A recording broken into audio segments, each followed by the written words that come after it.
우리 주님이 주시는 위로와 평안이 늘 함께 하시기를 축원합니다. 오늘 우리는 베드로전서 1장 3절 이하에 있는 말씀을 함께 보았는데, 이 말씀을 중심해서 목적 있는 훈련이라는 제목으로 이제 말씀을 나눕니다. 자신을 예쁘게 가꾸는 사람은 세월이 가면 갈수록 추해지지만, 남을 예쁘게 보는 눈을 가진 사람은 세월이 가면 갈수록 빛이 난다는 말이 있습니다.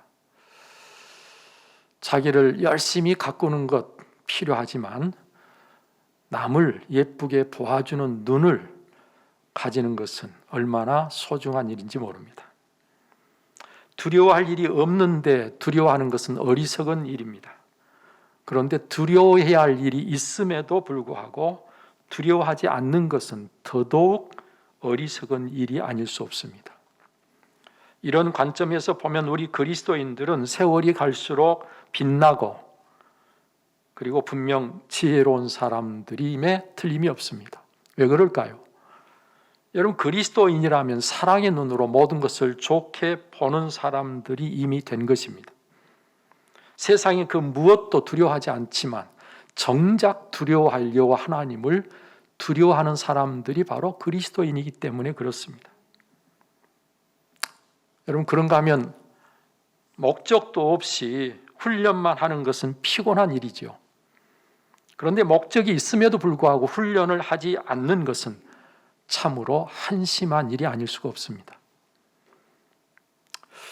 지금 우리나라 군을 염려하는 분들이 참 많은데, 그 이유는 훈련을 해야 할 목적이 점점 모호해지고 있고요. 따라서 훈련 역시 점점 없어지거나 많이 약화되고 있다는 것 때문입니다. 정말 한심한 군대가 될까 봐 염려를 하는 것이죠. 목적이 분명해야 그것을 이루기 위해서 열심히 훈련을 하게 되는 법입니다. 이루어야 할 목적이 없는데 무엇을 위해서 힘쓰겠습니까? 그래서 오늘 성경 본문에서 하나님이 우리를 연단하시는 목적이 무엇인지를 알게 해주고 계십니다. 오늘의 말씀을 보면 우리 주 예수 그리스도의 아버지 하나님을 찬송하리로다라고 먼저 찬송을 올려드리고 있습니다. 여기 찬송하리로다는 율로게토스라는 말인데, 이 율로게토스란 말은 감사와 찬미를 나타내는 말입니다. 주로 하나님께만 사용하고 있는 것을 보면 진정한 감사와 찬송이 하나님께 드려져야 한다는 것을 우리에게 이야기하고 있습니다. 여러분, 사실 이 글을 쓸 당시에는요, 로마의 네로 황제의 기독교 박해가 시작되고 있던 시기입니다. 앞으로 닥칠 일들을 생각하면 베드로 사도는 성도들을 위로하고 또 격려하고 소망을 갖게 해야 될 필요성을 느끼게 되었던 것을 알 수 있습니다. 그래서 이 베드로 전서를 소망의 서신으로, 격려의 편지로 쓰게 된 것입니다. 이런 상황에서 먼저 찬송으로 하나님을 높이고 그 하나님을 바라보게 하고 있습니다. 하나님을 바라볼 때 거기 위로가 있고 참 소망이 있기 때문이죠. 여러분, 이렇게 찬송하고서는 하나님을 찬송하기에 충분한 이유를 밝히고 있습니다. 여러분, 우리가 하나님을 찬송해야 될 이유가 무엇입니까?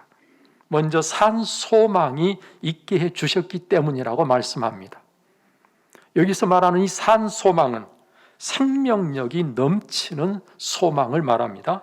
그 소망의 내용은 썩지 않고 더럽지 않고 쇠하지 아니하는 하늘에 간직한 유업을 있게 하는 것이라고 말씀하고 계십니다. 여러분, 우리의 소망은 하늘의 유업을 잇는 것이죠. 여러분, 이 유업은 곧 영생입니다. 그리스도와 함께 영원히 누릴 천국인 것입니다. 이것을 우리는 유업으로 받게 되고 이것을 우리는 소망하며 손으로 살고 있다, 그 말이죠. 이것을 위해 하나님께서는요, 예수 그리스도를 죽은 자 가운데서 부활하게 하셨고요, 그를 인하여, 그로 말미암아 그 많으신 풍성한 긍휼로 우리를 거듭나게 하셨다 그랬어요.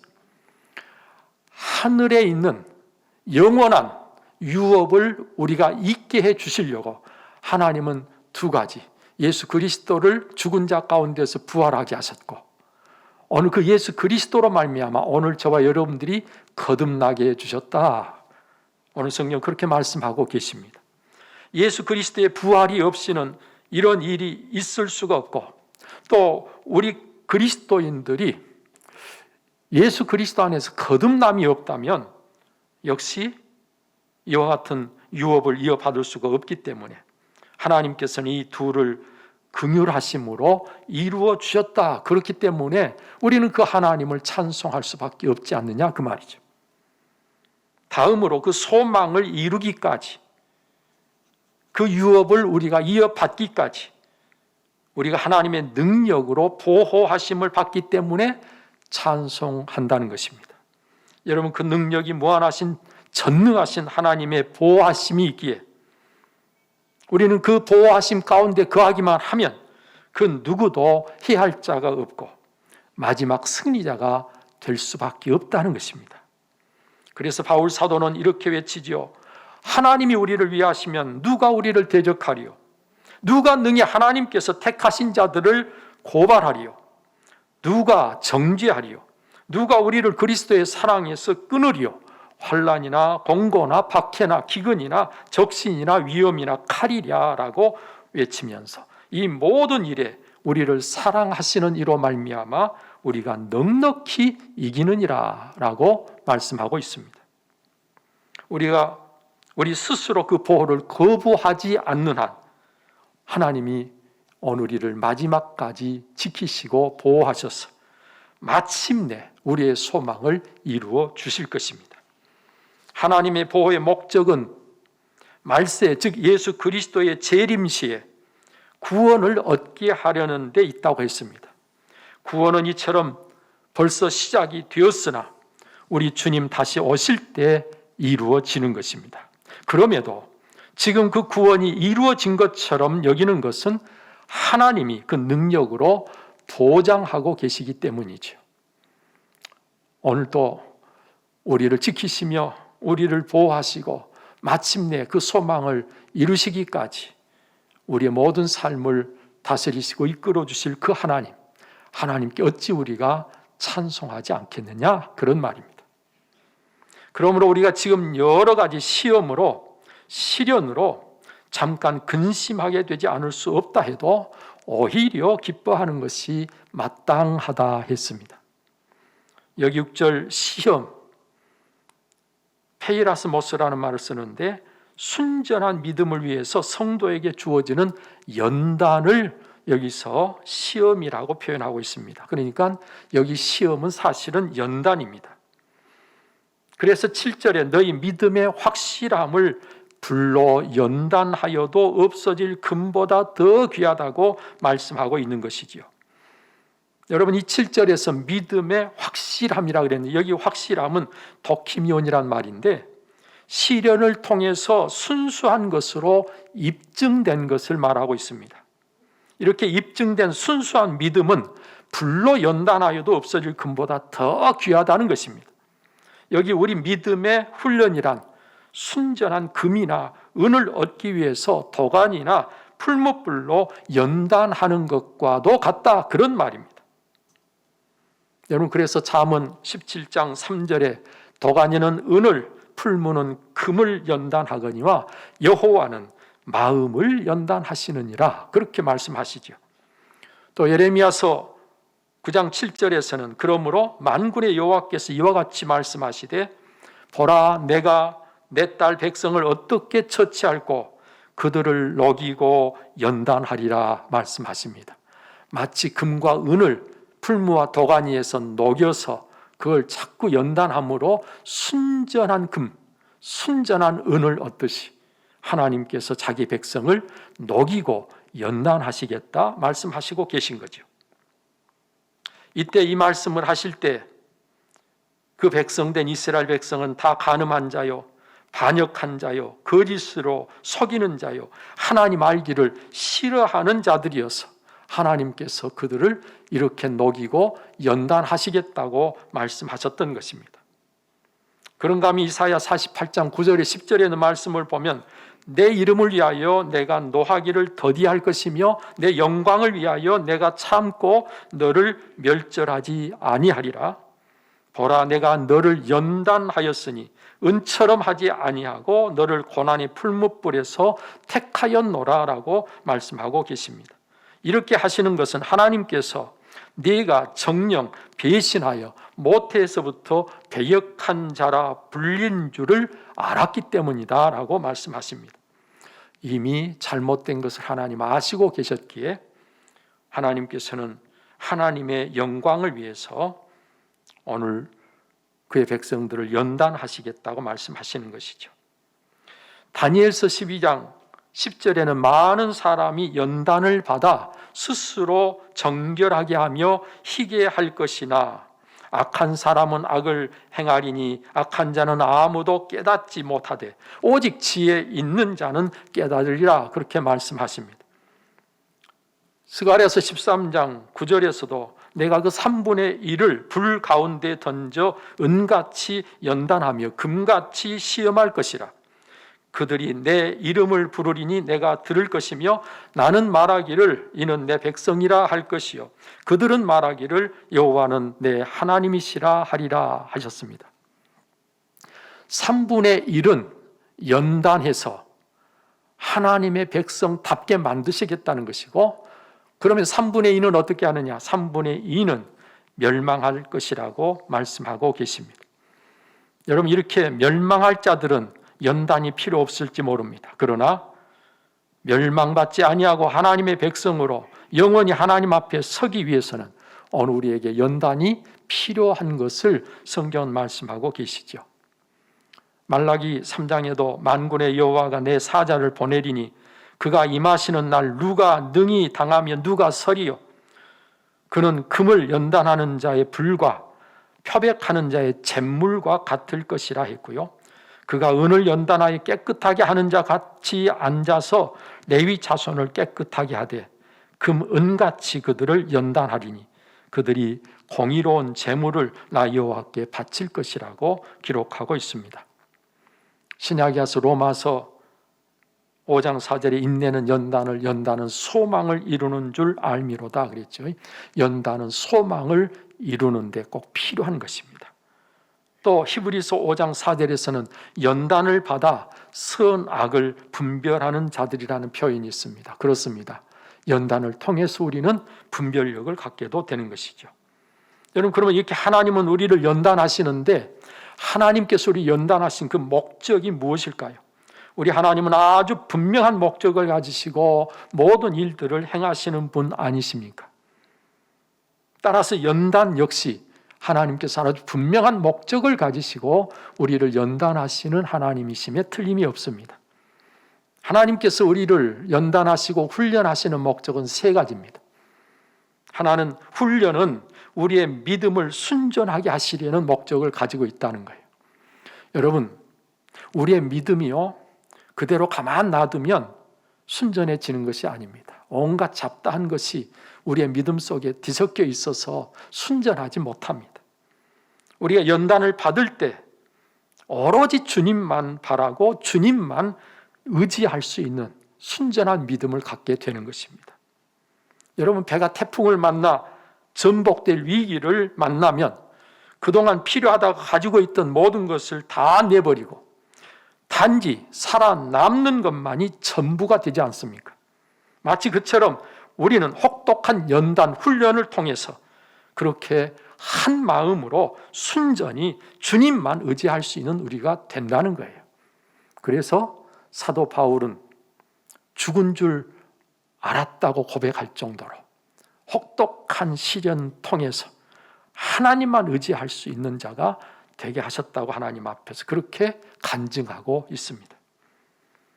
두 번째로 훈련은 우리로 모든 유혹을 이길 수 있도록 강하게 하시려는 목적이 있습니다. 그 어떤 협박이라도 이길 수 있도록 우리를 강하게 하시려는 게 훈련의 목적이단 말이죠. 이 세상은 우리의 신앙생활에 위협적인 온갖 유혹들로 가득합니다. 잠시 방심했다가는 순식간에 미혹에 넘어질 수밖에 없는 세상을 살고 있습니다. 우리의 마음을 빼앗는 것들이 널려 있어요. 이런 상황 속에서도 우리가 미혹당하지 않고 승리하려면 강해져야 하는 것입니다. 그리고 이렇게 강해지려면 훈련하는 길밖에 없는 것이죠. 연단이 마침내 소망을 이루는 것이라고 말씀하지 않았습니까? 소망을 이루기까지 우리는 계속 우리 자신을 훈련해서 우리가 강해져야 하는 것입니다. 코로나19도요, 내가 내 속에 그 병을 이길 만한 힘이 있으면 우리는 코로나19가 있어도 상관이 없는 것입니다. 문제는 내가 약해질 때 문제가 되는 것이죠. 여러분, 강해지려면 훈련하는 길밖에 다른 길이 없습니다. 팔, 다리를 자꾸 사용하면 근력이 생기고 그래서 튼튼해지듯이 오늘 우리는 영적으로도 육적으로도 훈련을 통해서 우리 자신을 강하게 만드는 것이 하나님께서 우리를 훈련하시는 목적이라는 것을 잊지 마시기를 바랍니다. 그래서 우리가 때때로 힘들고 어려울 때, 여러 가지 고통 속에서 신음할 때 오히려 하나님께서 나를 강하게 하시기 위한 하나님의 훈련임을 우리가 생각하면서 오히려 그 훈련 속에서 우리가 하나님 앞에 감사하고 기뻐하며 그 모든 연단을 잘 이겨내는 저와 여러분들이 되어야 한다고 성경은 말씀하고 있는 것입니다. 그런가 하면 오늘 본문은 세 번째, 예수 그리스도께서 나타나실 때에 칭찬과 영광과 존귀를 얻게 해 주시려는 것이 훈련의 목적이라고 말씀하십니다. 예수님께서 다시 이 땅에 오실 때, 여러분, 그때는 매우 준엄한 심판이 있습니다. 그런데 바로 그때 그 주님 앞에서 칭찬을 받고 그분의 영광에 참여하며 가장 존귀한 자가 되는 것은 인간이 누릴 수 있는 최상의 복이 아닐 수 없습니다. 그 어떤 것도 이만한 축복과 견줄 수가 없습니다. 오늘 우리를 하나님께서 이렇게 주님 다시 오시는 그날에 영광스럽게 하려고, 오늘 저와 여러분들을 존귀하게 하려고, 우리 주님 앞에서 칭찬받는 자가 되게 하려고 오늘 우리를 훈련하시고 계신다, 그 말이에요. 땅에 있는 썩어질 것을 위해서도 훈련을 거듭하는데요, 그것들과는 비교도 할 수 없이 가치 있고 차원이 다른 영광을 위해서 연단받는 것이라면 우리는 회피할 것이 아니라 싫어할 것이 아니라 오히려 자원하며 오히려 훈련을 기뻐해야 되지 않겠느냐 말이죠. 훈련은 분명 힘듭니다. 어렵습니다. 고통이 따릅니다. 그럼에도 이를 감당할 때 많은 유익이 있는 법입니다. 육체의 연습, 즉 훈련은 약간의 유익이 있으나 경건은 범사에 유익하니 금생과 내생에 약속이 있느니라. 디모데전서 4장 8절에 말씀하고 있지 않습니까? 아무리 훈련이 어렵고 힘들어도 그 결과가 얼마나 복된가 하는 것을 정말 우리가 안다면 우리는 당연히 연단을, 훈련을 기뻐해야 할 것입니다. 그래서 오늘 성경은 오히려 크게 기뻐하는도다라고 외치고 있습니다. 오늘 우리가 기뻐하는 것이 옳다. 언제? 훈련받고 연단받고 좀 힘들고 어려울 때, 그때 우리가 불평하고 원망하는 것이 아니라 하나님 앞에서 오히려 기뻐하는 하나님의 사람들이 되어야 하지 않겠느냐, 그 말이죠. 사랑하는 여러분, 저는 어차피 한 세상을 살면서 이래도 힘들고 저래도 힘든데, 힘든 것은 마찬가지인데 그 결과가 허망하거나 더 큰 고통이 아니라 영광이라고 한다면, 우리 주님 앞에서 존귀한 자가 되는 일이라면 우리가 고통스러워도 연단받고 우리 자신을 훈련하는 것을 기뻐하지 않으면 안 되는 것이죠. 저는 오늘 시간 하나님 앞에서 연단받는 것이 사실은 진정한 복임을 우리가 이 시간 인식하면서 우리 함께 자원하는 마음으로 하나님의 연단을 기꺼이 받아들이는 여러분들이 꼭 되시기를 바랍니다. 여러분, 코로나19 상황에서 오늘 우리가 힘든 여러 가지 일들을 경험하고 있습니다. 이런 힘든 상황 속에서 오늘 우리는 하나님께서 우리를 훈련하시고 연단하셔서 무엇을 이루시려고 하는가, 그 훈련의 목적을 생각하고 그 목적을 바라보면서 오늘 또 이 어려움을 잘 이겨나가는 여러분들이 꼭 되시기를 바랍니다.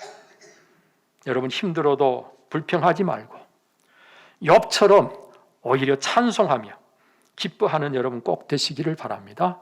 이런 신앙의 걸음을 한 걸음 한 걸음 힘차게 걸어가는 분들이 바로 여러분들이 되시기를 바랍니다. 연단을 두려워하지 마시기를 바랍니다. 성경은요, 욥의 결말을 너희가 들었다고 말씀합니다. 보라, 인내하는 자를 우리가 복되다 하나니 너희가 욥의 인내를 들었고 주께서 주신 결말을 보았거니와 주는 가장 자비하시고 긍휼히 여기는 이시니라. 오늘도 하나님은 오늘 우리를 불쌍히 여기시고 긍휼히 여기시고 오늘 우리를 사랑하시되 우리에게 가장 좋은 것을 예비하시고 그 가장 좋은 것을 주시기를 기뻐하시는 하나님이십니다. 욥이 연단을 받을 때 그 연단은 무익한 것이 아니라 욥을 다시 더 순전하고 온전하게, 그래서 그의 신앙을 업그레이드해서 듣기만 하던 하나님을 눈으로 배웠고 하나님을 더 깊이 아는, 그리고 하나님 앞에서 갑절의 복을 받는 그런 욥의 결말을 우리가 들었고 보았지 않느냐 그 말이죠. 오늘 그렇습니다. 연단이 나를 흠없고 점없게 하여 정결한 내가 되게 해줄 것입니다. 연단이 나를 참으로 살게 하되 나를 이 세상 그 어떤 어려움 속에 있다 할지라도 이기는 자로, 승리자로 만들어 줄 것입니다. 그리고 마침내 우리 주님 오시는 그날에 나를 가장 영광스럽게 존귀하게 만들어 줄 것입니다. 오늘 이 연단이 저 여러분들에게 있음을 성경은 말씀하시면서 내가 힘들 때 어려울 때 이상한 일 당한 것처럼 그렇게 생각하지 말고 하나님 앞에서 오히려 기뻐하라고 말씀하시죠. 오늘 이 말씀을 마음속에 품고 힘들어도 어려워도 모든 어려움을 기쁨으로 오히려 승화시키고 그것을 잘 이겨나가되 하나님 앞에 찬송과 영광을 돌리는 여러분 꼭 되시기를 바랍니다. 기도하겠습니다. 좋으신 아버지 하나님 감사합니다. 오늘 하나님께서 우리를 선인도해 주시고 우리가 예배하는 자가 되게 하시며 하나님의 음성을 듣는 자가 되게 해주심을 감사합니다. 하나님 말씀하실 때 말씀이 우리의 영혼을 새롭게 하고 온전케 하는 능력 있게 하여 주옵소서. 하나님, 우리가 하나님의 말씀을 들음으로 참으로 살게 하시되 하나님께서 우리를 연단하시고 훈련하시는 목적이 참으로 우리를 복되게 하는 것임을 깨우쳐 주심을 감사합니다. 오 아버지 하나님, 연단을 통해서 우리의 믿음이 더욱 순전해지게 하옵소서. 연단을 통해서 오늘 우리가 더 강해지게 하옵소서. 연단을 통해서 오늘 우리가 주님 오실 때 주님 앞에서 칭찬받고 영광스러운 그리고 존귀한 자들이 다 되게 하여 주옵소서. 이를 위해서 오늘도 조금은 힘들고 어렵다 할지라도 그 모든 것을 넉넉히 이길 수 있도록 믿음에 믿음을 더하여 주옵소서. 이 모든 우리 주 예수 그리스도로 기도하옵나이다. 아멘. 이제는 우리에게 생명 되시고 우리의 구원이신 주 예수 그리스도의 은혜와 독생자라도 아낌없이 내어주신 하나님의 그 특별하신 사랑과 성령의 감동, 감화, 교통 그 충만하심이 오늘도 마음을 다해 예배하며 분명한 목적을 가지고 우리를 연단하시는 하나님 앞에서 우리가 그 목적이 우리를 위한 것임을 분명히 알고 하나님 앞에서 그 모든 시험과 연단을 기꺼이 받아들이므로 오히려 하나님이 원하시는 사람으로 순전하게 세워지기를 원하는 우리 온 성도님들 심령 위에 저들의 가정의 생업에 이제로부터 영원토록 함께 하시기를 간절히 축원하옵나이다. 아멘.